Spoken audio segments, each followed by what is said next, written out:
you want to use it for your house plants. You don't want big knobs of wood and stuff like that in it. So, and another way I have done this is, and I do this when I make my, when we do small batches of experimental stuff that we're looking at. I just have a screen made up exactly like that, of 1/4 inch hardware cloth, and I lay it over 2 sawhorses. Throw the scoop of stuff on top of it, and I have an old driveway sealing brush, not been used, and it's got big heavy bristles, and I just shake it around a little bit, and then the stuff's in a pail underneath or whatever, right? So it's pretty easy to make something like that, and you know, a 2x4 frame on their edges so it's stiff and can take a bit of beating, and it's all good. Always use something else if you can, right? Okay, so we want to look how we're going to do this. You can see the difference in this soil compared to the other soil. Yeah.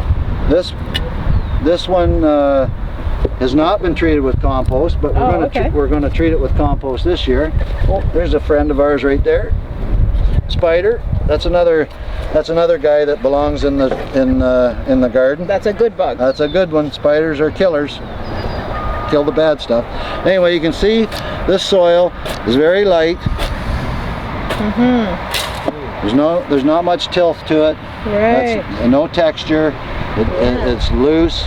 Very different than very different than the other one. Now that's what that soil looked like last year.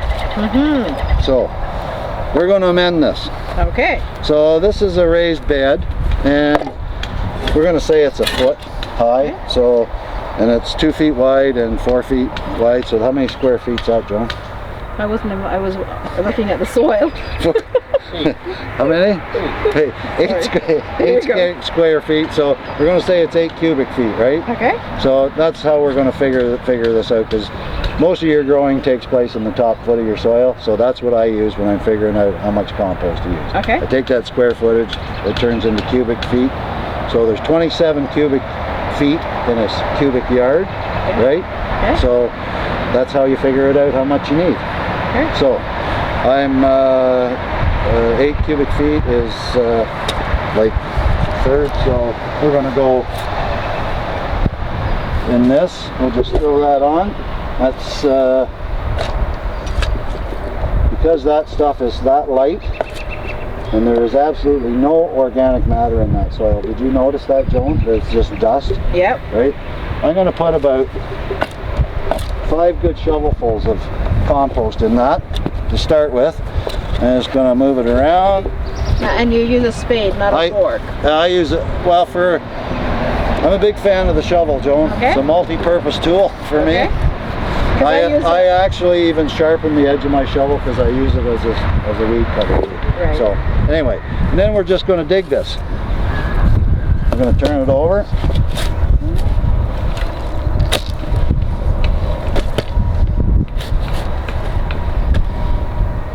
The guy we don't need.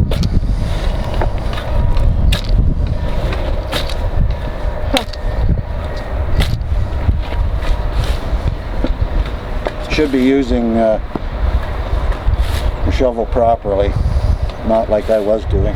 Sorry.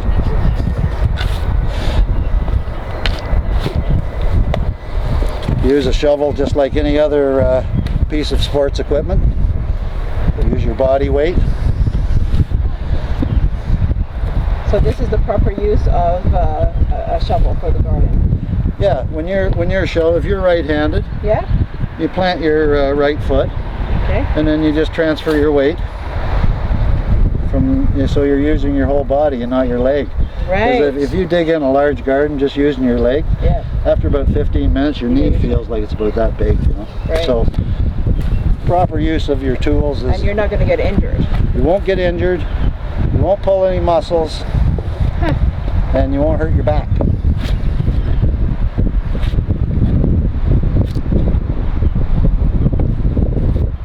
So you just let your body weight,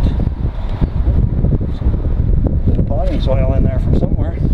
Plant that was put in last year probably. It's all good. Okay, so See your fork for a minute. Joan will just break this up a little bit finer and see what we got.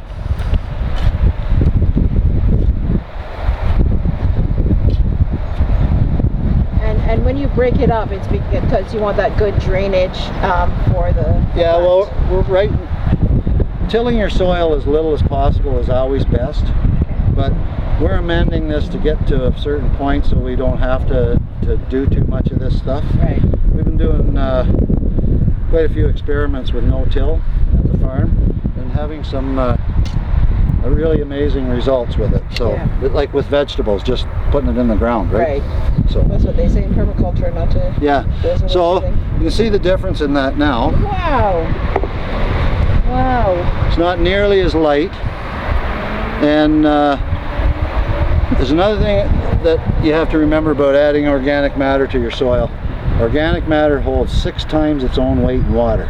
So, you know, farm guys like to have about 4 or 5% organic matter in their soil. 18, 19% in a garden for me, right. You know. So, and I find that if that organic matter is there, your microbiology is being fed constantly. So, anyway, I think that this could stand a bit more. You want me to put some? It's not, yeah. Okay. All right. So I would say, Joan, I'd put at least 3 shovelfuls more. So this Just is going to throw it on? Yep, just throw her on there. Just spread her out a little bit.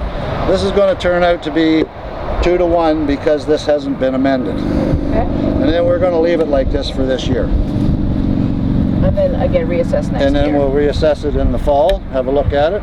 Now my shovelfuls may be different than your shovelfuls. You need a couple of more, Joan. Yeah.